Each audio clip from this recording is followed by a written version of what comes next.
கவிமலர் 12 வயதே ஆன ஒரு துப்பறியும் திறமை வாய்ந்த 7ஆம் வகுப்பு மாணவி. அகஸ்தா கிறிஸ்டி என்னும் துப்பறியும் கதாசிரியை எழுதிய 66 நாவல்களையும் விலைக்கு வாங்கி அவற்றை பல முறை திரும்பத் திரும்ப படித்துவிட்டாள்.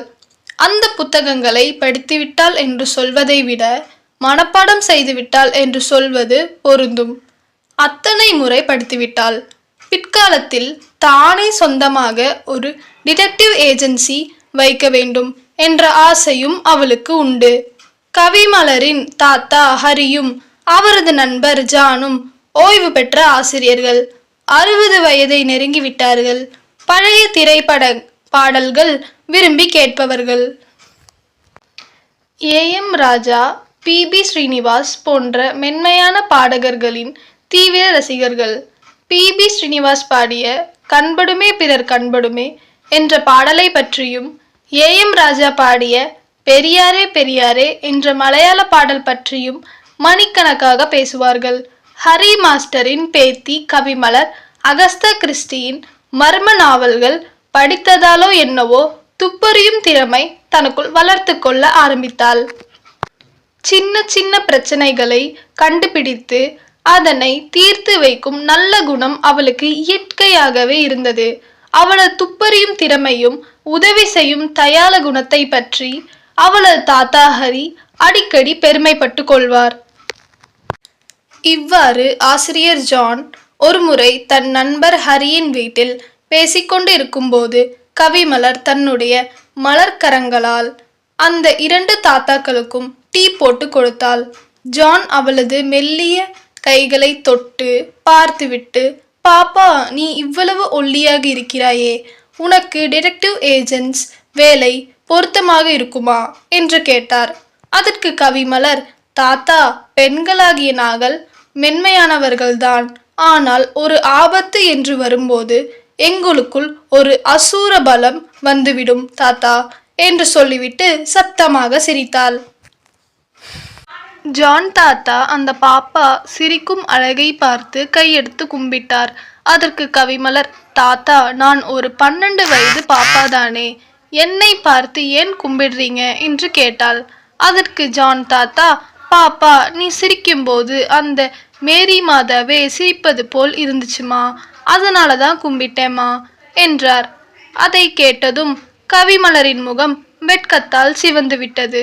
அப்போது ஜான், பாப்பா, ஒரு முக்கியமான விஷயம் உன்னிடம் சொல்ல வேண்டுமா என்றார். உன்னுடைய துப்பறியும் திறமைக்கு ஒரு சவால்மா என்றார். சொல்லுங்க தாத்தா என்றாள் கவிமலர் தன் தேன் குரலில். ஜான் தொடர்ந்தார். பாப்பா, இங்கே பக்கத்தில் உள்ள 4 ரோடு சந்திக்கும் ஜங்ஷனில் ஒரு புதிய டிபார்ட்மெண்டல் ஸ்டோர் வந்திருக்கு, பாத்தியம்மா? அதற்கு பார்த்தேன் தாத்தா, ஆனால் உள்ளே போனதில்லை. ஜான் தொடர்ந்தார். அங்கே அந்த ஸ்டோரில் 2 பேர் பார்ட்னர்ஸ்மா. அந்த 2 பேரும் பணம் போட்டு அந்த ஸ்டோரை நடத்துவதாக 2 பேருமே சொல்லிக் கொள்கிறார்கள். ஆனால் பணம் போட்டது உண்மையில் ஒருவன்தான்.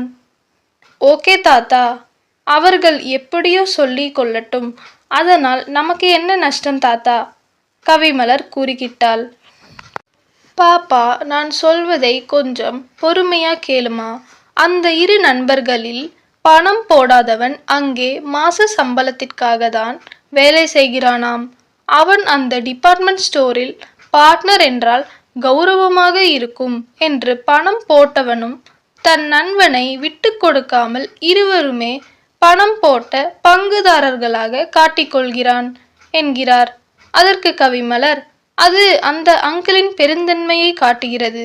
இப்போ அந்த டூப்ளிகேட் பார்ட்னர் யார் என்று நான் கண்டுபிடிக்க வேண்டும், அவ்வளவுதான தாத்தா என்று கேட்கிறாள். ஆமாம்மா, அதேதான். முடியுமான்னு ட்ரை பண்ணி பாருமா என்றார் ஜான். உடனே கவிமலர் தன்னுடைய தாத்தா ஹரியிடம், தாத்தா, 100 ரூபீஸ் கொடுங்க, நான் போய் ஜான் தாத்தா சொன்ன அந்த டிபார்ட்மெண்ட் ஸ்டோருக்கு போய் சமையலுக்கு பருப்பு வாங்கிட்டு அப்படியே அந்த கடையோட ரியல் ஓனர் யாருங்கிறதையும் டிடெக்ட் பண்ணிட்டு வரேன், ஓகே என்று தன்னுடைய குழந்தை குரலில் சொன்னாள். அந்த ஸ்டோர் சென்று கவிமலர் 5 நிமிடத்தில் ரியல் ஓனரை கண்டுபிடித்து விட்டாள். பருப்பு பாக்கெட்டை கையில் வாங்கி கொண்டு அந்த ரியல் ஓனருக்கு கை கொடுத்து, நீங்கள் பணம் போட்ட ஓனரா இருந்தும் கூட நட்புக்காக அவரையும் ஓனர் என்று சொல்லும் பெருந்தன்மையை பாராட்டுகிறேன், பாய் என்று சொல்லிவிட்டு ஒரே ஓட்டமாக தன் வீட்டிற்கு வந்துவிட்டாள். கவிமலர் ஜான் தாத்தாவுக்கு தம்ஸ்அப் காட்டிக்கொண்டே உள்ளே வந்து விஷயத்தை சொல்ல ஆரம்பித்தாள். அப்போது சற்றும் எதிர்பாராத விதமாக அந்த ரியல் ஓனர், கவிமலருங்கிற பாப்பா வீடு இதுங்களா என்று கேட்டுக்கொண்டே உள்ளே வந்தார். கவிமலர், அங்கிள் வாங்க, எப்படி எங்க வீடு கண்டுபிடிச்சீங்க என்று வரவேற்றாள்.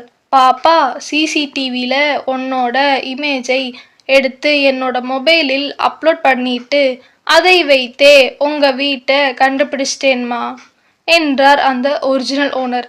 தட்ஸ் கிரேட் அங்கிள் என்று பாராட்டி கவிமலர், அங்கிள் என் பின்னாலேயே வந்துட்டீங்களே, அங்கிள் ஏதாவது முக்கியமான விஷயமா என்று கேட்டாள். பாப்பா, நாங்கள் நடத்தி வரும் டிபார்ட்மெண்ட் ஸ்டோரில் நான் மட்டுமே பணம் போட்டிருக்கிறேன் என்பதை ரகசியமாகவே வைத்திருக்கிறோம். ஆனால் அந்த பரம ரகசியத்தை நீ மட்டும் எப்படி கண்டுபிடித்தாய் என்று எனக்கு விளங்கவில்லை அம்மா என்றார் அந்த ரியல் ஓனர். அதற்கு கவிமலர், அங்கிள், நான் முதலில் அந்த இன்னொரு அங்கிளிடம் சாம்பார் பருப்பு கேட்டேன். அதற்கு அந்த டூப்ளிகேட் ஓனர், பாப்பா சாம்பார் பருப்பு ஸ்டாக் இல்லை என்று சொல்லிவிட்டார்.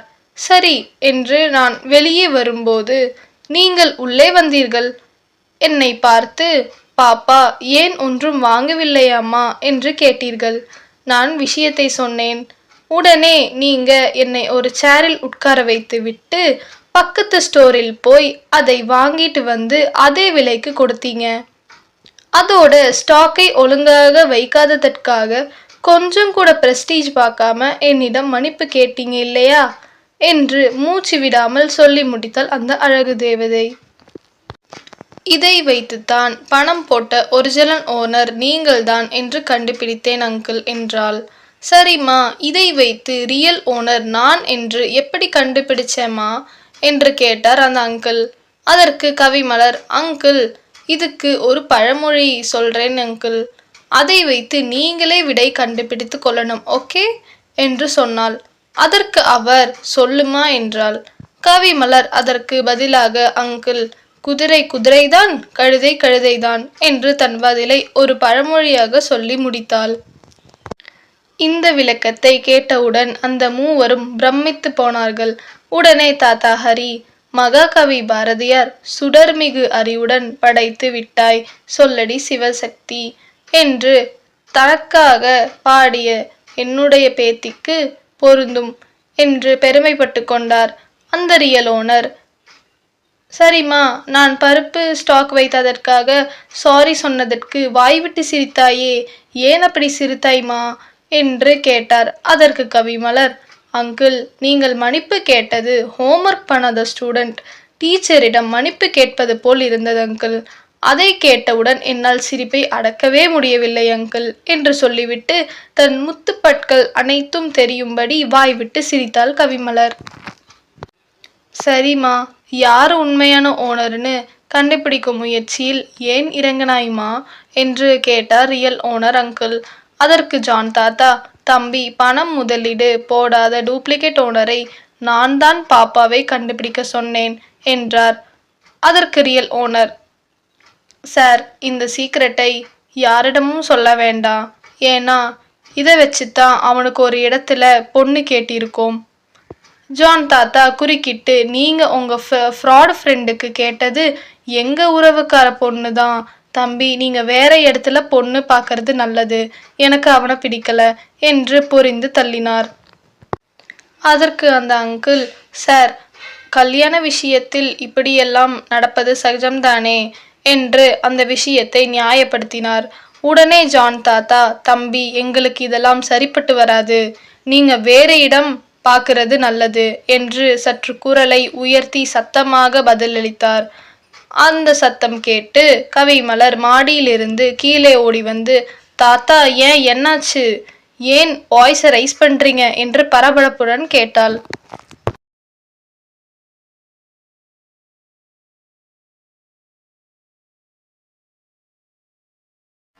அதற்கு ஜான் தாத்தா விஷயத்தை விளக்கிச் சொல்லிவிட்டு, பாப்பா, இது கல்யாண விஷயம்மா, அதை பற்றி நீ குழம்பிக் கொள்ளாதேம்மா, உனக்கு வயசு போதாதும்மா என்றார்.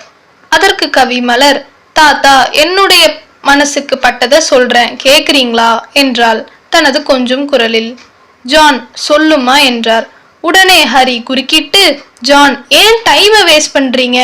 கல்யாண விஷயத்த பேசுற அளவுக்கு பாப்பாக்கு நாலேஜ் இருக்காது. இதை பத்தி நாம பெரியவங்க மட்டும் பேசினால்தான் யூஸ்ஃபுல்லா இருக்கும் என்றார். உடனே ஜான், ஹரி, இது சம்பந்தமா ஒரு 10 நிமிஷம் பாப்பாவை பேச விடுவோமா? பாப்பா என்னதான் சொல்றான்னு கேட்போமா என்றார். கவிமலர் தன்னுடைய விளக்கத்தை சொல்ல ஆரம்பித்தாள். தாத்தா, அந்த டூப்ளிகேட் அங்கிள் தன்னையும் ஓனர் போல காட்டி கொண்டாதாலதான உங்களுக்கு அவங்கள பிடிக்காம போச்சு. அப்படி காட்டிக்கொண்டது அவங்க தப்பில்ல, உங்க தப்பு என்று சொல்லி கேள்வி கேட்பது போல தன் புருவங்களை உயர்த்தினாள். அதை கேட்டதும் அந்த மூவரும் அதிர்ச்சி அடைந்தனர். கவிமலர் மேலும் தொடர்ந்தாள். தாத்தா, மாப்பிள்ளை தேடும் நீங்களும் உங்கள் உறவினர்களும் வரக்கூடிய மாப்பிள்ளையின் பண வசதியை பற்றிதானே ஆராய்ச்சி செஞ்சீங்க. அதனால தானே அவங்க ரியல் ஓனரா இல்லையாங்கிற ஆராய்ச்சியில இறங்குனீங்க என்றாள். இதை கேட்டதும் ஜான் சற்று நிமிர்ந்து உட்கார்ந்தார். தாத்தா, பணம் மட்டும்தான் வாழ்க்கையா? நீங்க தேடும் மாப்பிள்ளை நல்ல உழைப்பாளியா, பேட் ஹாபிட்ஸ் இல்லாதவரா என்னெல்லாம் விசாரிக்க வேண்டாமா? இதையெல்லாம் விட்டுட்டு அவரது பணபலத்தை மட்டும் ஆராய்ச்சி செஞ்சீங்க. அதனாலதான் அவர் தன்னையும் ஓனரா காட்டினார் என்று சொல்லி முடித்தாள். ஜான், இந்த கவிமலர் பாப்பாவுக்கு தன் இஷ்ட தெய்வம் மேரி மாதாவின் அருள் முழுமையாக இருப்பதால் தான் இப்படியொரு நுண்ணறிவு இருக்கிறது என்று மனப்பூர்வமாக நம்பினார். அதனால் அந்த பாப்பா சொல்வதையெல்லாம் ஒரு தெய்வ வாக்காக எடுத்துக்கொண்டார். கவிமலர் மேலும் தொடர்ந்தாள்.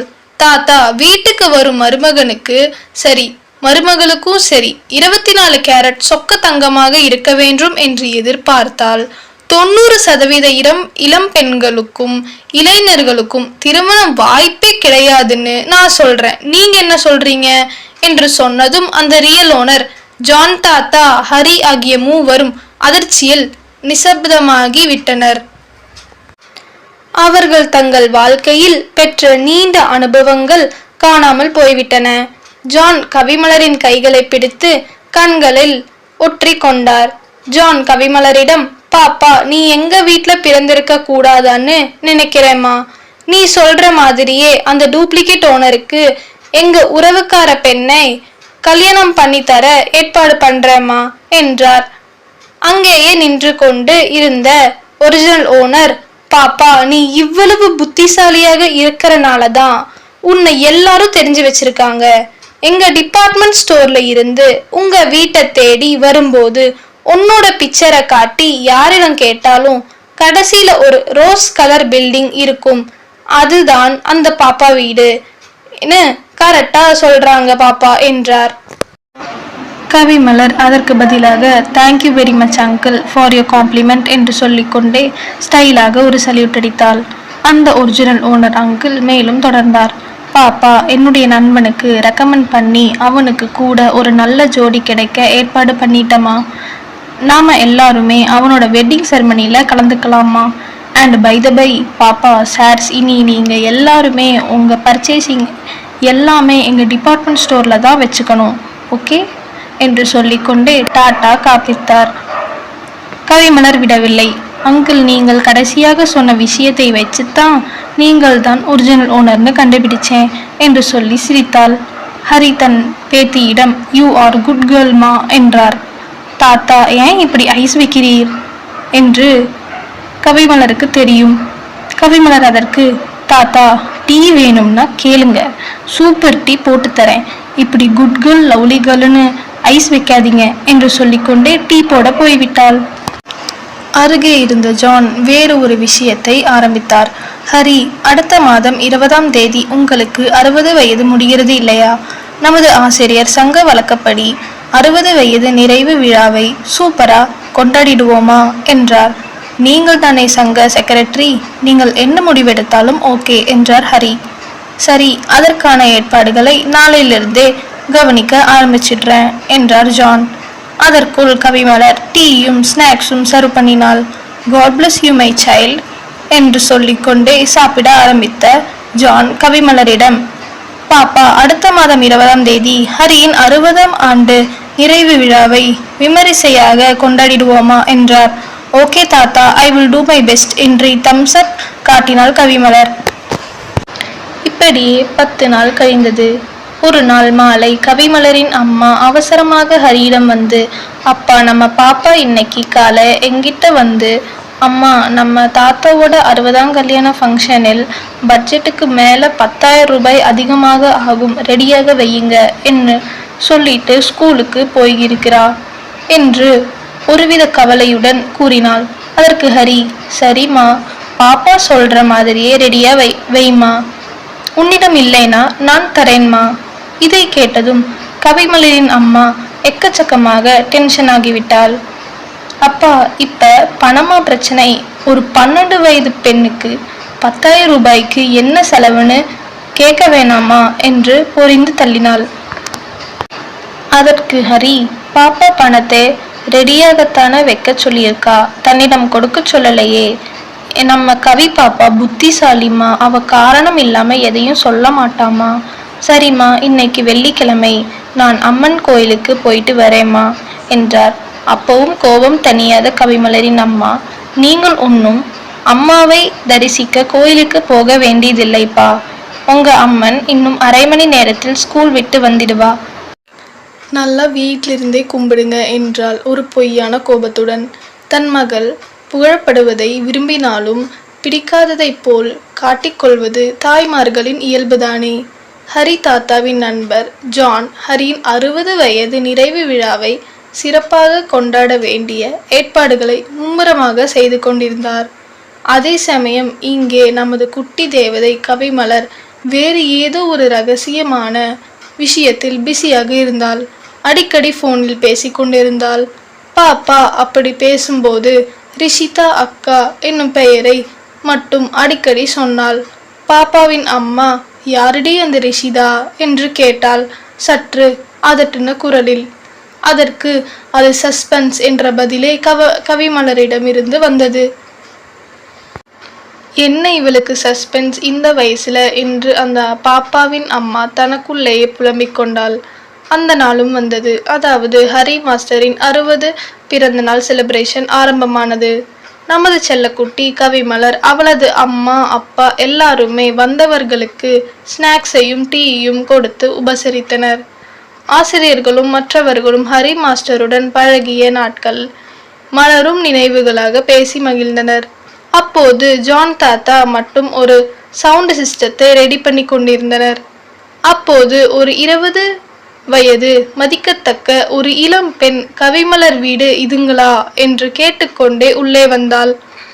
நம்ம பாப்பா, வாங்க ரிஷிதா அக்கா வாங்க என்று வரவேற்றாள். ஜான் தாத்தா, கவிமா சவுண்ட் சிஸ்டம் ரெடி என்று தெரிவித்தார்.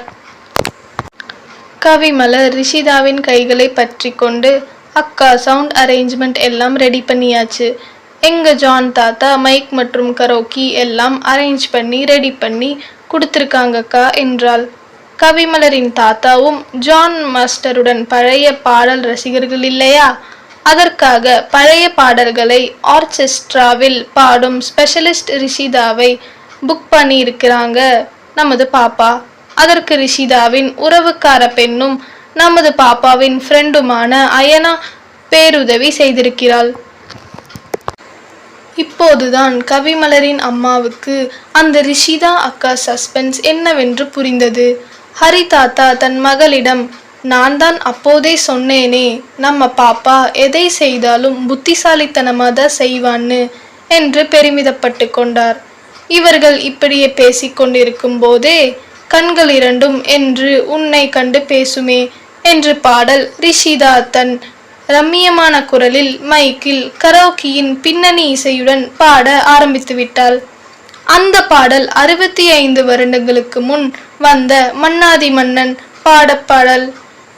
இப்படியே 14 பாடல்களை பாடி முடித்துவிட்டாள்.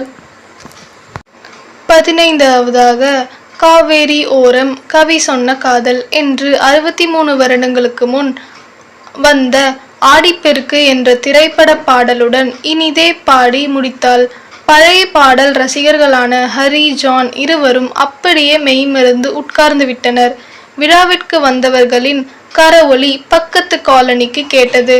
கவிமலர் ஓடிச் சென்று உயரமான ரிஷிதாவை அவளது தோள்களை பற்றி குனிய வைத்து அவளது கன்னங்களில் மாறி மாறி முத்தமிட்டாள்.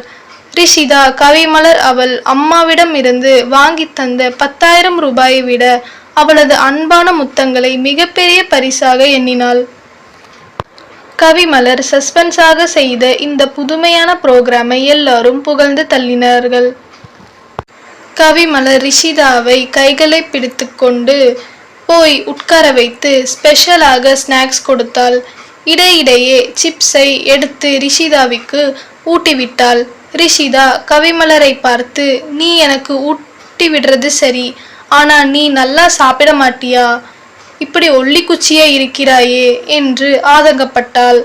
உடனே கவிமலரின் அம்மா, சொல்லுமா சொல்லு, நல்லா சாப்பிட சொல்லு, அட்வைஸ் பண்ணுமா என்று வருத்தத்துடன் சொன்னாள்.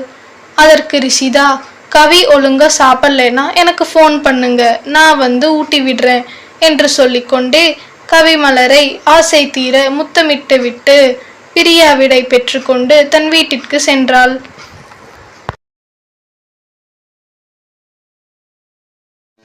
ஹரி தாத்தா சிங்கர் ரிஷிதா பாடிய 15 பழைய பாடல்களை திரும்ப திரும்ப டிவியில் போட்டு போட்டு பார்த்து ரசித்தார். கடைசியாக ரிஷிதா பாடிய காவேரியோரம் என்ற பாடலை மறுபடியும் போட்டு போட்டு பார்த்தார். அதை பார்த்த கவிமலர், தாத்தா ஒரு பாட்டை எத்தனை தடவை கேட்பீங்க என்று சொல்லிக்கொண்டே அருகில் வந்து அவளும் அதை பாடலை பார்த்தாள். அந்த பாடலில் விழிநீரை அழை போடவா என்ற வரிகள் வரும்போது கவிமலர் தாத்தாவிடமிருந்து ரிமோட்டை வாங்கி அந்த லைனை திரும்ப திரும்ப போட்டு பார்த்தாள். தாத்தா விழிநீரை அணை போடவாங்கிற லைனை பாடும்போது ரிஷிதா அக்காவும் மௌனமான கண்ணீர் விடுகிறாங்க தாத்தா என்று சொல்கிறாள் நமது துப்பறியும் அகஸ்தா கிறிஸ்டி கவி பாப்பா. உடனே ஹரி தாத்தா, அந்த பொண்ணு ரிஷிதா ரசிச்சு பாடுதுமா என்று விளக்கம் அளிக்கிறார். அதற்கு கவிமலர், அதெல்லாம் ஒரு கத்திரிக்காயும் இல்லை, அந்த வரிகளுக்கும் அந்த அக்காவின் தனிப்பட்ட வாழ்க்கைக்கும் சம்பந்தம் இருக்குதுன்னு நான் நம்புறேன் தாத்தா என்று ஒரு குண்டை போட்டாள். அதற்கு ஹரி தாத்தா, ஆரம்பிச்சிட்டிய உன்னோட டிடெக்டிவ் வேலைய என்று சொன்னதோட, கவிமா நீ டோட்டலா என்ன சொல்றமா என்று கேட்டார். தாத்தா அந்த பாட்டுல கனிவான காதல் முடிவாகும் முன்னே கனவான கதை சொல்லவா என்ற லைனை பாடும்போது அந்த அக்கா கர்ச்சீஃப்னால கண்ணை துடைக்கிறாங்க பாத்தீங்களா என்று கவிமலர் தொடர்ந்தாள். அதற்கு அவளது தாத்தா, கவிமா அந்த ரஷீதா பொண்ணு ஒரு லவ் ஃபெயிலியர்னு சொல்றியாமா என்று கேட்டார். கவிமலர் அதற்கு எக்ஸாக்ட்லி தட்ஸ் கிரேட் என்று தன் தாத்தாவை பாராட்டினார். தாத்தா நம்ம 2 பேரும் ரிஷிதா அக்காவை பார்க்க போகிறோம், அவங்க ஃபெயிலியர் ஸ்டோரியை கன்ஃபார்ம் பண்ணிட்டு அப்புறம் அடுத்த ஸ்டெப் வைப்போம், என்ன தாத்தா சொல்கிறீங்க? ஹரி தாத்தாவுக்கு கவிமலர் சொல்வதில் ஒரு நியாயம் இருப்பதை உணர்ந்தார். ரிஷிதாவின் வீட்டிற்கு ஃபோன் பண்ணாமலேயே ஒரு விசிட் அடித்தனர். கவிமலரை பார்த்ததும் அவளை ரிஷிதா அப்படியே ஒரு குழந்தை தூக்குவது போல தூக்கி கொஞ்சினாள். கவிமலர், அக்கானா 7th ஸ்டாண்டர்ட் படிக்கும் 12 வயது பாப்பா என்று ரிஷிதாவிற்கு ஞாபகப்படுத்தினாள். அதுக்கு ரிஷிதா, அது மற்றவங்களுக்கு, எனக்கு நீ ஒரு எல்கேஜி பாப்பா தான் என்று சொல்லி மீண்டும் அவளை கொஞ்சினாள். அப்போது கவியின் தாத்தா, நாங்க ஏன் திடீர்னு வந்தோன்னு நீ கேட்கவே இல்லையேம்மா என்றார். அதற்கு ரிஷிதா, தாத்தா எனக்கு மாப்பிள்ளை பார்க்காதீங்க, நான் ஒரு ஹரிஜன பெண்ணுங்கிறது உங்களுக்கு தெரியாது என்றாள். அதற்கு கவிமலர், ஓ அதனாலதான் உங்க லவ் ஃபெயிலியர் ஆச்சுதா என்று சொல்லிக்கொண்டே ரிஷிதா பாடிய விழிநீரை அணை போடவா என்ற கிளிப்பையும் கனிவான காதல் முடிவாகும் முன்னே கனவான கதை சொல்லவா என்ற வரிகளை பாடும்போது கர்ச்சீஃபினால் கண்ணை துடைக்கும் கிளிப்பையும் தன்னுடைய மொபைலில் காட்டினாள். உடனே ரிஷிதா, கவிமா, இந்த கன்றாவியெல்லாம் நீ கண்ணுல பார்க்காதம்மா என்று அக்கறையுடன் சொன்னாள். அதற்கு கவிமலர், அக்கா, இப்பவும் சரி இனிமேலும் சரி, நான் பிரச்சனைகளை பார்த்துதான் ஆக வேண்டும். ஏன்னா நான் ஒரு டிடெக்டிவ், புரிஞ்சுதாக்கா என்றாள். அதற்கு ரிஷிதா, வேண்டாம்மா, உன்மேல ஒரு துரும்பு பட்டா கூட என்னால் ஜீர்ணிக்க முடியாதுமா என்று சொல்லிக்கொண்டே கவிமலரை அணைத்து கொண்டாள். கவிமலர் உடனே, அக்கா, பயந்தால் இந்த உலகத்தில் நமக்கு இடமில்லைக்கா என்று சொல்லிக்கொண்டே ரிஷிதாவின் கண்ணீரை துடைத்து விட்டாள். ரஷிதா, பாப்பா, நான் ஒரு அழகான பணக்கார பையனை அவனுடைய காதல் உண்மையானதா என்று டெஸ்ட் பண்ணாம விரும்பியது என்னோட தவறு. அவன் தன்னுடைய சொந்த காலில் நிற்க முடியாதுங்கிறதையும் ஒவ்வொரு ரூபாய்க்கும் தன்னுடைய அப்பாவோட தயவைத்தான் எதிர்பார்க்கங்கிறதையும் யோசிச்சு பார்க்கலாமா என்று தன்னோட ஃபெயிலியரான லவ் ஸ்டோரியை சொல்ல ஆரம்பித்தாள். ஓகேக்கா, அப்புறம் எப்படி லவ் கட் ஆச்சுன்னு கவிமலர் கேட்டாள். அதான் நான் சொன்னேனேம்மா, நான் ஒரு ஹரிஜன பெண்ணுங்கிறத, அது போதாதாம்மா என்னை கட் பண்றதுக்கு என்று சொல்லும் போதே ரிஷிதா அழுது விட்டாள். கவிமலர், அக்கா, ஒரு சூப்பர் பெண்ணை கல்யாணம் பண்ணாம விட்டதுக்காக அந்த பணக்கார முட்டாள்தான் அழணும். நான் உங்களுக்கு சூப்பர் மாப்பிள்ளை பார்த்து தரேன், ஓகே என்று சொல்லிக்கொண்டே ரஷிதாவின் கண்ணீரை துடைத்து விட்டாள். அப்போது ஒரு இளைஞன் போன் பேசிக்கொண்டே அவர்களை கிராஸ் பண்ணி போனான். உடனே நம்ம செல்லக்குட்டி கவி பாப்பா, அந்த ஏழை அண்ணாவை உங்களுக்கு பிடிச்சிருக்கா என்று கேட்டாள். பாப்பா, அவனை ஏழைன்னு எப்படி கண்டுபிடிச்ச என்று கேட்டாள் ரஷிதா. அந்த அண்ணா இன்னும் பட்டன் போன் வச்சிருக்காங்க பாத்தீங்களா, அதை வச்சுதான் கண்டுபிடிச்சேங்க்கா என்றாள் கவிமலர். ரஷிதா, நீ விரல் நீட்டி யாரை சொன்னாலும் நான் கட்டிக்குவேம்மா, நீ ஒரு ஜீனியஸ்மா என்று சொல்லிக்கொண்டே அவளது செல்லக்குட்டியை முத்தமிட்டாள். ரஷிதா தொடர்ந்து, நான் ஒரு ட்ரஸ்ட் வச்சிருக்கேம்மா, அது ஏழை பெண் குழந்தைகளுக்கு பாக்கெட் மணி கொடுப்பதுமா, எனக்கு வர்றவன் இந்த மூமெண்ட்டுக்கு உதவி செய்கிறவனா இருக்கணுமா, இது ஒரே கண்டிஷன் தாமா என்றாள். அதற்கு அருகில் இருந்த ஹரிதாத்தா, என்னம்மா இது புதுசா இருக்கு, கேர்ள்ஸுக்கு செலவுக்கு பணம் கொடுக்க ஒரு மூமெண்டா என்றார். தாத்தா, எங்க காலேஜுக்கு நியூஸ் வீக்குங்கிற மேகசின் யுஎஸ்ஏல இருந்து வருது தாத்தா. அந்த பத்திரிக்கையில பெண் குழந்தைகளுக்கு கண்டிப்பாக செலவுக்கு பணம் கொடுக்க வேண்டும்னு போட்டிருந்துச்சு தாத்தா. அவங்களுக்கு பேக்கரியில கேக்கும் எக் பஃப்பும் சாப்பிடுங்கிற ஆசை இருக்கும்ல, வாட்ச் கட்டிக்கணுங்கிற ஆசை இருக்கும்ல தாத்தா என்று விளக்கம் அளித்தாள். உடனே ஹரி தாத்தா, பாப்பா, நீ சொல்றது நியாயமா, ஒரு ரெசிப்ட் புக் என்கிட்ட குடுமா, என்னால முடிஞ்ச வரைக்கும் டொனேஷன் கலெக்ட் பண்ணி தரேம்மா என்று அக்கறையுடன். உடனே கவி பாப்பா, அக்கா, நான் ஒரு பிளான் வச்சிருக்கேன், அந்த பிளான் ஒர்க் அவுட் ஆயிடுச்சுன்னா ஒரு பெரிய அமௌண்ட் கிடைக்கும்க்கா, அந்த அமௌண்ட்டை நீங்க சொல்ற பர்பஸ்க்கு யூஸ் பண்ணிக்கலாம்க்கா என்றாள். கவிமலர் ரிஷிதாவின் மொபைலை வாங்கி அதிலிருந்து நிறைய மெசேஜ்களையும் போட்டோஸ்களையும் தன்னுடைய மொபைலுக்கு மாற்றினாள். பிறகு மொபைலை ரிஷிதாவிடம் கொடுத்துவிட்டு, அக்கா, நான் தூங்கணும், நீங்களும் என் கூட படுத்துக்கணும் என்று கண்டிஷன் போட்டாள். ரிஷிதாவும் தன் செல்லக்குட்டியை பக்கத்தில் போட்டுக்கொண்டு படுத்துக்கொண்டாள்.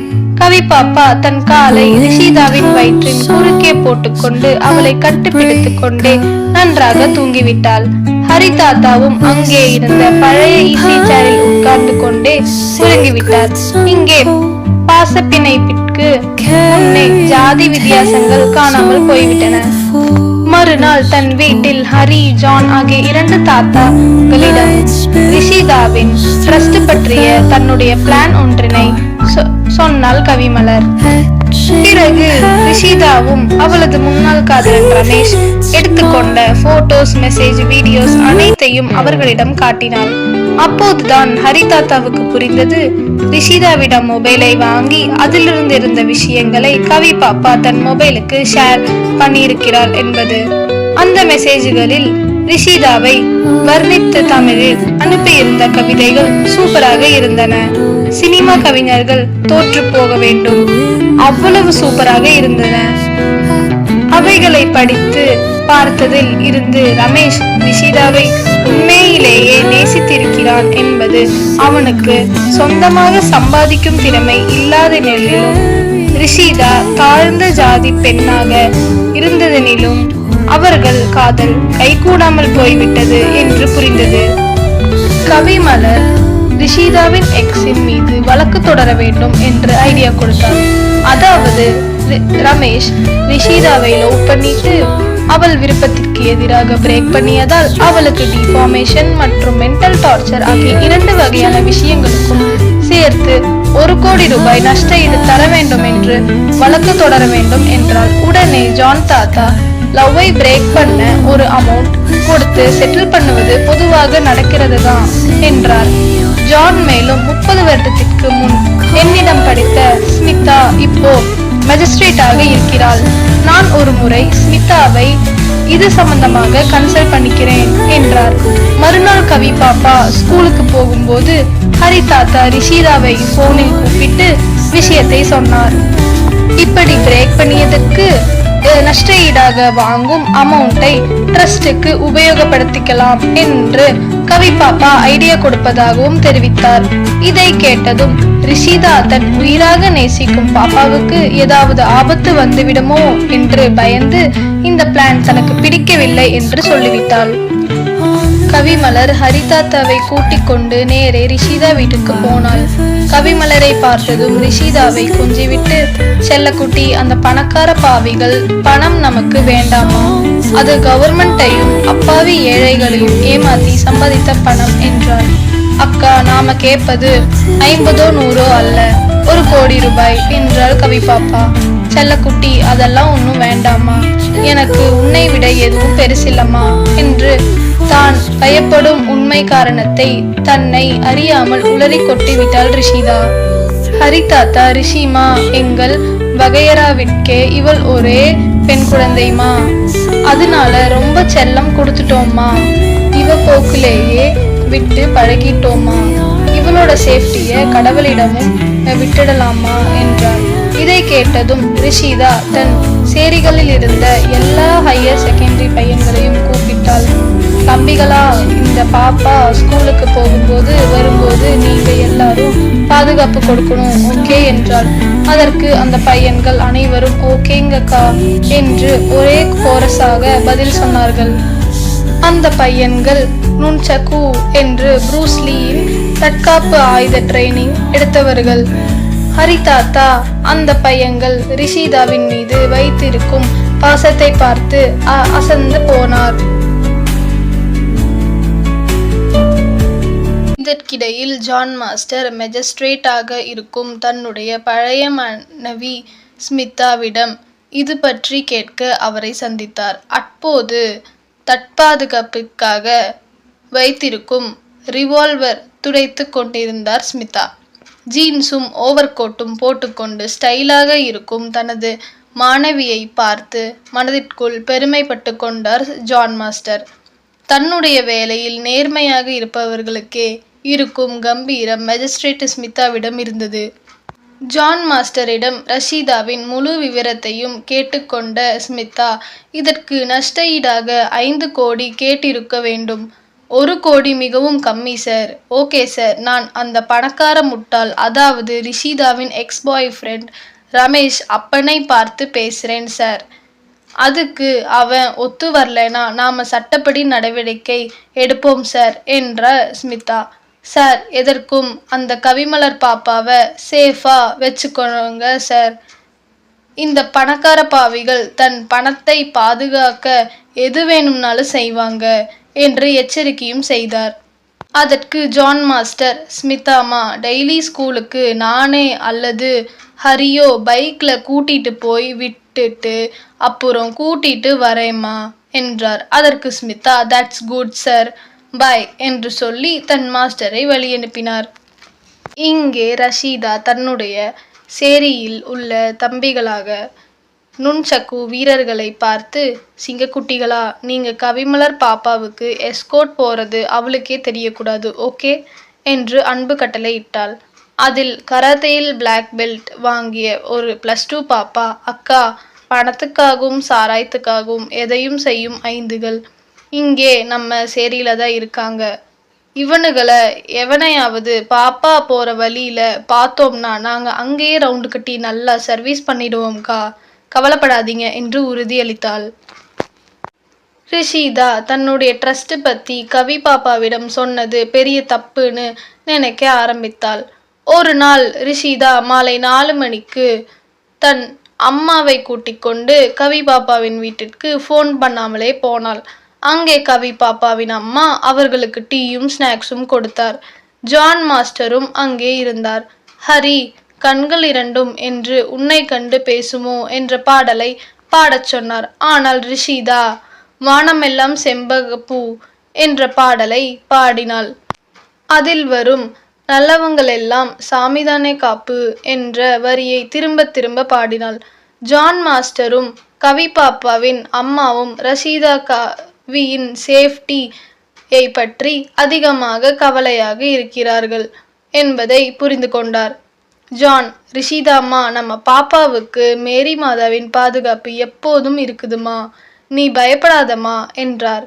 கவி பாப்பாவின் அம்மா, ரிஷிதா அம்மா உன்னோட செல்லக்குட்டி பெரிய தலகாணியை கட்டி பிடிச்சு கொண்டு தூங்கிட்டு இருக்கிறா, போய் ஆசைத்தீர கொஞ்சிட்டு போமா என்றாள். ரிஷிதா தூங்கிக் கொண்டிருந்த தன் செல்லக்குட்டியை அவளை எழுப்பாமலேயே ஆசை தீர கொஞ்சினாள். பாப்பா அசந்து தூங்கியதால் வாயின் ஓரத்தில் வழிந்த எச்சிலை தன் துப்பட்டாவினால் துடைத்தாள். பிறகு கண்ணீருடன் தன் வீட்டிற்கு போனாள். அங்கே மெஜிஸ்ட்ரேட் ஸ்மிதா ரஷீதாவின் எக்ஸ் ரமேஷின் வீட்டிற்கு போய் அவனது பெற்றோர்களை சந்தித்து ரமேஷும் ரஷீதாவும் பழகியதற்கான அத்தனை ஆதாரங்களையும் தன்னுடைய மொபைலில் இருந்து காட்டினார்.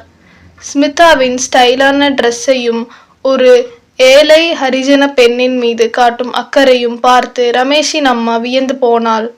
இப்படியொரு சூப்பர் பெண் தன் வயிற்றில் பிறந்திருக்க கூடாதா என்று ஆதங்கப்பட்டாள். ஸ்மிதா ரமேஷின் அப்பனிடம் நேராக பாயிண்ட்டுக்கு வந்தார். ரஷீதா ஏழையாக இருந்ததுனால அந்த பெண்ணு ஒரு ஹரிஜன காரணம் காட்டி அவங்க 2 பேரோட லவ்யும் பிரேக்கப் பண்ணிட்டீங்க. ஓகே, அது போகட்டும். அதுக்கு சட்டப்படி மூவ் பண்ணினால் நஷ்ட ஈடாக ஒரு 5 கோடியாவது கொடுக்க வேண்டியதா இருக்கும். பேச்சுவார்த்தையில் முடித்து கொண்டால் ஒரு கோடி முடித்துவிடலாம். எப்படி சௌகரியம் என்று கேட்டார். ரமேஷின் அப்பன், ஒரு 5 லட்சத்தில் இந்த பிரச்சனையை முடித்து கொள்ளலாமா என்று ஸ்மிதாவிடம் ஐடியா கேட்டார். நீங்க பேச்சுவார்த்தைக்கு சரிப்பட்டு வர மாட்டீங்க. ஒரு 5 கோடி ரெடி பண்ணி வைங்க. வேற ஏதாவது குறுக்கு வழியில ட்ரை பண்ணி என்னோட ரிவால்வருக்கு வேலை வைக்காதீங்க என்று சொல்லிவிட்டு தன்னுடைய பைக்கை ஸ்டார்ட் பண்ணிட்டு விருட்டென்று போய்விட்டார். மெஜிஸ்ட்ரேட் ஸ்மிதா போனவுடன் ரமேஷின் அம்மா தன்னுடைய அயோக்கிய வீட்டுக்காரரிடம், ஏங்க, நம்ம பையன் தினமும் எங்கேயோ போயிட்டு டயர்டா வரான், எப்போதும் டல்லாகவே இருக்கிறான், கவனிச்சிங்களா என்றாள். அதெல்லாம் சரியா போயிடும், பேசாமல் இரு என்றார் ரமேஷின் டேடி. ரமேஷின் அம்மா, இப்போது மொபைலில் கேமரா எல்லாம் வந்துருச்சு, பல கிரிமினல்கள் இதனால் சிக்கியிருக்காங்க தெரியுமா உங்களுக்கு? இந்த மெஜிஸ்ட்ரேட் ஸ்மிதா ஒரு நேர்மையான பொண்ணு. அவளிடம் லஞ்சம் என்ற பேச்சுக்கே இடமில்லை. அந்த பெண்ணு கிட்ட பணத்தை கொடுத்து எதையும் சாதிக்க முடியாது. நம்ம கிட்ட ஏறக்குறைய 50 கோடி ரூபாய் சொத்து இருக்கு. அதுல 1 கோடி கொடுத்தா நம்ம பிரச்சனை முடிஞ்சிடும் இல்லையா என்றாள். அதற்கு ரமேஷின் அப்பனிடம் இருந்து ஒரு பதிலும் இல்லை. அப்போது ரமேஷின் அம்மாவுக்கு மிகவும் வேண்டிய ஒரு அம்மாள் கேட்டிற்கு வெளியே தன் காரை நிறுத்தி ஹாரன் அடித்தார். ரமேஷின் அம்மா பங்கஜம் அவங்கள உள்ள கூப்பிட கேட்டின் அருகில் போனபோது அந்த அம்மாள், பங்கஜம், காரில் ஏறு, உனக்கு ஒரு முக்கியமான விஷயம் காட்ட வேணும் என்றார். ரமேஷின் அம்மா ரமேஷுக்குத்தான் ஏதோ ஆகிவிட்டதோ என்று பயந்து தன்னுடைய ஹஸ்பண்டிடம் சொல்லாமலேயே காரில் ஏறினாள். அவர்கள் கார் ஒரு பெரிய ஹோட்டலின் முன் நின்றது. அந்த அம்மாள் ரமேஷின் அம்மா பங்கஜத்தை கூட்டிக் கொண்டு நேரே ஒரு ஹோட்டலின் கடைசியில் உள்ள பரோட்டா டேபிளுக்கு போனார். அங்கே அவளது ஒரே செல்ல மகன் தலைப்பாகை போட்டுக்கொண்டு புரோட்டா போட்டுக்கொண்டு இருந்தான். ரமேஷின் அம்மாவை கூட்டிக் கொண்டு வந்த அம்மாள், தம்பி, நீங்க பரோட்டா போடுறத பல தடவை பார்த்துட்டேன். உன்னோட ரிஷிதாவோட இருந்த லவ் அஃபேர் எனக்கு தெரியும். நீ இங்க பரோட்டா போடுறத பார்த்ததும் ஒரு விஷயத்தை நன்றாக புரிஞ்சுக்கிட்டேன் என்றார். அதற்கு ரமேஷ், என்ன புரிஞ்சுக்கிட்டீங்கம்மா என்று கேட்டான் என்றான் மரியாதையுடன். உன்னால் ரிஷிதாவை மறக்க முடியல இல்லையா என்று அந்த அம்மாள் கேட்டார். அதற்கு ஆமாம்மா என்று சொல்வதற்கு பதிலாக ரமேஷ் தன்னுடைய மொபைலை எடுத்து ஒரு சினிமா பாடலை தேடி எடுத்து ஆன் பண்ணி அந்த அம்மாவின் காதில் வைத்தான். அது எந்த பெண்ணிடம் இல்லாத ஒன்று ஏதோ உன்னிடம் இருக்கிறது என்று பாடியது. ரமேஷ், அம்மா, இந்த பாட்டுல உன்னிடம்ங்கிற இடத்துல ரிஷிதாவிடம்னு போட்டுக்கோங்க என்றான். உடனே அந்த 2 ஓல்டு லேடிஸும் தங்களுடைய வயதையும் மறந்து சிரித்து விட்டனர். ரமேஷ், ரிஷிதா என்னிடம் இருந்து பிரேக் ஆகும்போது ஒவ்வொரு ரூபாய்க்கும் தன்னோட முட்டாள் தகப்பனை எதிர்பார்க்கும் என்னை கட்டிக்கிட்டு லைஃப் பூராவும் கஷ்டப்படுறத தானும் விரும்பலன்னு சொல்லிட்டு பிரிஞ்சு போயிட்டா என்று கண்களில் நீர் வழிய சொன்னான். உடனே ரமேஷின் அம்மா பணவெறி பிடித்த தன் புருஷனை திட்ட ஆரம்பித்தாள். உடனே அவளை அழைத்து வந்த அம்மாள், உன்னோட புருஷனை திட்டாத, பணத்தையும் பதவிகளையும் கிரிமினல்களிடமும் முட்டாள்களிடமும் கொடுப்பது இறைவனின் தந்திரமான வேலை. இவைகளை நல்லவங்க கிட்டையும் புத்திசாலி கிட்டையும் கொடுத்தா அவங்க முன்னேறி தங்கள் தேவைகளை தானே பூர்த்தி செய்து கொள்வார்கள். அப்ப அவர்களை படைத்த இறைவனாகிய தம்மை மறைந்து போனவர்களும் தான் இப்படி ஒரு டெக்னிக்கை பண்ணியிருக்கிறாங்கன்னு இந்த இறைவன் என்று விளக்கமளித்தாள். அந்த அம்மாள் மேலும், பங்கஜம், தம்பி, ரமேஷ் போற பாதை சரியான பாதை, அவனை தடுக்காத என்று சொல்லிவிட்டு ரமேஷிடம், நீ போய் பரோட்டா போடு என்று சொல்லிவிட்டு அவன் பின்னாலேயே போனார். ரமேஷ் பரோட்டா போட ஆரம்பித்தான். அந்த காட்சியை அப்படியே வீடியோ எடுத்தார். அம்மா, இதை ஏன் வீடியோ எடுக்கிறீங்க என்று கேட்டான் ரமேஷ். ஒண்ணுமில்ல, இதை வச்சு ஒன்னு பிளாக்மெயில் பண்ண போறேன் என்று அந்த அம்மாள் ஜோக் அடித்தார். அங்கே மேஜிஸ்ட்ரேட் ஸ்மிதா, கவிமலர் பாப்பா, ரிஷிதா ஆகிய 2 பேருக்கும் ரமேஷின் அப்பா பணம் கொடுத்து கிரிமினல்களை ஏற்பாடு செய்திருக்கிறான் என்ற சீக்ரெட் மெசேஜ் கிடைத்ததின் பேரில் விஷயத்தை போலீஸ் டிபார்ட்மெண்ட்டிடம் மட்டும் சொல்லிவிட்டு தானும் தன்னுடைய புல்லட்டில் ரிஷிதாவும் கவி பாப்பாவுமா போய் வரும் வழித்தடங்களில் நேர்ந்து சுற்றினார். ஒரு முறை ஜான் மாஸ்டர் பாப்பாவை ஸ்கூலில் இருந்து பைக்கில் கூட்டிட்டு வரும்போது அவர்கள் இருவரையும் ஒருவன் நெருங்கினான். அப்போது திடீரென ரிவால்வர் 2 முறை வெடிக்கும் சத்தம் கேட்டது. ஆ என்று கத்திக்கொண்டே அவன் குப்புற விழுந்தான். ரோட்டில் அவன் முதுகில் இருந்து ரத்தம் வழிந்தோடியது. அவனை பைக்கில் இருந்தபடியே சுட்டு தள்ளிய பெண் சிங்கம் மேஜிஸ்ட்ரேட் ஸ்மிதா கம்பீரமாக இறங்கி வந்து கீழே இருந்து அந்த ரவுடியிடம், உன்னை யார் அனுப்பினாங்க என்று கேட்டார். அவன் ரமேஷின் அப்பனின் பெயரை சொல்லிவிட்டு அங்கேயே செத்து போனான். இறந்த அவனது உடலை பார்க்க பெரிய கூட்டம் கூடிவிட்டது. அவன் ரமேஷின் அப்பனால் அனுப்பப்பட்டவன், பணத்திற்காக கொலை செய்யும் கிரிமினல்.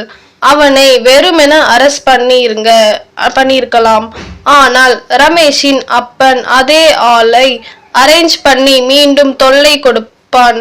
இப்படி பலதையும் உத்தேசித்து அந்த ஸ்மிதா மேடம் 2 புல்லட்டுகளில் இந்த பிரச்சனைக்கு முற்றுப்புள்ளி வைத்துவிட்டார்.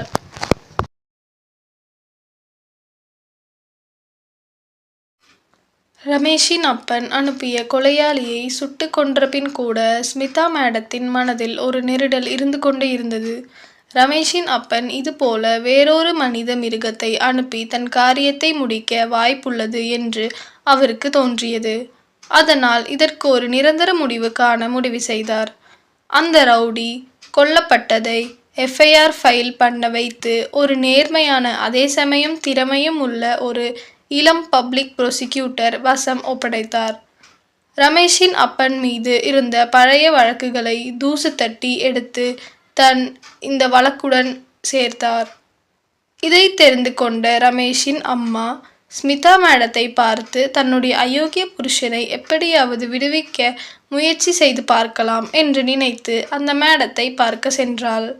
அந்த மேடம் டிவி பார்த்து கொண்டு இருந்தார்.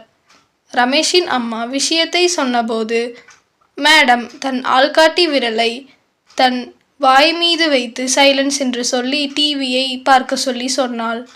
சைகை செய்தார். அதில் திருந்தாத உள்ளங்கள் இருந்தென்ன லாபம், வருந்தாத உருவங்கள் பிறந்தென்ன லாபம் என்று பாடிக்கொண்டிருந்தது.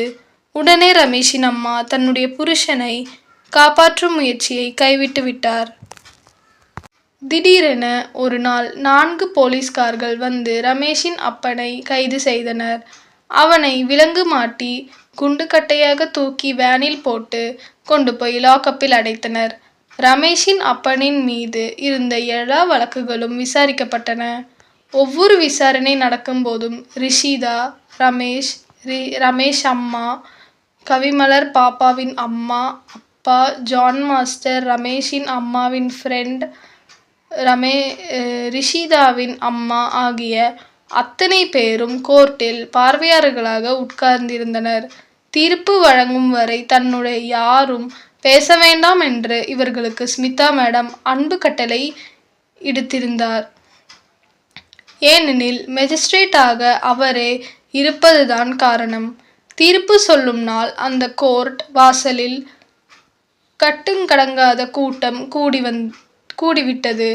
மெஜிஸ்ட்ரேட் சேரில் கம்பீரமாக உட்கார்ந்திருந்த ஸ்மிதா மேடம் தனது தீர்ப்பை வாசித்தார். ரமேஷின் அப்பன் தனது பணபலத்தை உபயோகித்து செய்த அத்தனை அட்டூழியங்களுக்கும் சேர்த்து தீர்ப்பாக ஆயுள் முழுவதும் சிறை தண்டனை அனுபவிக்க வேண்டும் என்று தீர்ப்பளித்தார். தீர்ப்பை கேட்டதும் கோர்ட்டுக்கு வெளியே அவனால் பாதிக்கப்பட்டவர்கள் பட்டாசு வெடித்து கொண்டிருந்தனர். தீர்ப்பு வாசித்து முடித்த ஸ்மிதா மேடம் தன்னுடைய கருப்பு கோட்டை கழற்றி விற்று வெளியே வந்ததும் கவிமலர் பாப்பா எங்கே என்று கேட்டார். கவிமலரும் ரிஷிதாவும் மேடத்தின் காலை தொட்டு வணங்கினார். ஸ்மிதா மேடம் ரிஷிதாவின் கையை பிடித்து ரமேஷின் கையில் ஒப்படைத்தனர். அங்கே கூடியிருந்த அனைவரும் கைத்தட்டி அவர்கள் இருவரையும் நீடூழி வாழ்க என்று வாழ்த்தினர். ஸ்மிதா மேடம் கவிமலர் பாப்பாவுக்கு பாதுகாப்பாக இருந்த +2 மாணவர்கள் அனைவருக்கும் மற்றும் கராத்தே வீராங்கனைகளுக்கும் கை கொடுத்து அவர்களுக்கு நன்றி சொல்லி பாராட்டினர். பின்பு தனது பள்ளி ஆசிரியர்களான ஜான் மாஸ்டர் மற்றும் ஹரி மாஸ்டரின் காலை தொட்டு வணங்கினார். ஜான் மாஸ்டர் ஸ்மிதாமா இதே போல அதிரடி தீர்ப்புகளை வழங்கி ஏழைகளை கொடியவர்களிடமிருந்து காப்பாத்துமா என்று வாழ்த்தினார். பின்பு ஸ்மிதா மேடம் கவிமலர் பாப்பாவை தூக்கி ஒரு LKG குழந்தையை கொஞ்சுவது போல கொஞ்சி அந்த பாப்பாவின் 2 கன்னங்களிலும் மாறி மாறி முத்தமிட்டார். அந்த பாப்பாவிடம் கவிமா நீ ஒரு இன்ஸ்பெக்டரா வரணுமா, நான் ஆசைப்படலைம்மா என்று வாழ்த்தினார். அதற்கு கவி பாப்பாவின் அம்மா மேடம் இந்த ஒல்லி குச்சியை எப்படி போலீஸ் டிபார்ட்மெண்ட்க்கு செலக்ட் பண்ணுவீங்க என்றார். அதற்கு ஸ்மிதா மேடம் பாப்பாவை என்னோடு பொறுப்புள்ள விடுங்க, நான் தினமும் சாப்பிட்டு ஊட்டி விடுறேன் என்றார். அதற்கு கவிமலரின் அம்மா மேடம் இவளை வளர்த்துறது ரொம்ப கஷ்டம்மா, தினமும் 3 வேளையும் மாதுளம்பழ ஜூஸ் வேணும்னு அடம்பிடிப்பாள். அதற்கு மேடம் அவள் கேட்பது போலவே கொடுத்துட்டா போகுது என்றவுடன் எல்லாருமே சத்தமாக சிரித்தனர். பின்பு மேடம் ரிஷிதாவை ஒரு பாட்டு பாடச் சொல்லி கேட்டுக்கொண்டனர். உடனே ரிஷிதா சற்றும் தயங்காமல் புதுமை பெண்களடி பூமிக்கு கண்களடி பாரதி சொன்னானே கவி பாரதி சொன்னானே என்று பாடலை பாடினாள். அதை கேட்ட அந்த பெரிய கூட்டத்தின் கரகோஷம் விண்ணை பிளந்து